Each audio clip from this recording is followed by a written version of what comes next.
સંતોને વિચાર આવ્યો કે મહારાજે જ્યાં જ્યાં ઉપદેશ આપ્યો છે એ જુદો તારો. સ્વામિનારાયણ ભગવાનના વિચરણમાંથી જ્યાં જ્યાં ગામો ગામ સભા કથા વાર્તા થતી એમાંથી સંતોએ નોંધ કરવા માંડેલી. નાની મોટી નોંધ બધા સંતોએ કરી. એમાં પુનરુક્તિ પણ હોય. એક વાત એક સંતે લખી હોય એ જ વાત બીજા સંતે પણ લખી હોય. આવો બધું પછી 5 સંતોની કમિટી બનાવી.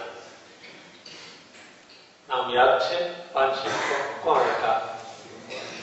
તમે કોઈ નહોતા.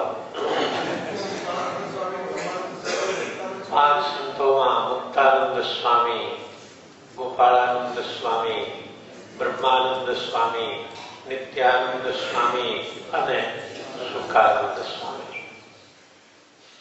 આ સંતોએ વચનામૃતોના પુષ્કળ ખરડા ભેગા કર્યા અને એમાંથી વ્યવસ્થિત બનાવી જે ગામમાં મહારાજે જે ઉપદેશ આપ્યો હતો એના વિભાગવાર નોંધ કરી 273 વચનામૃતો એ રીતે સંપાદિત થયા. આપણને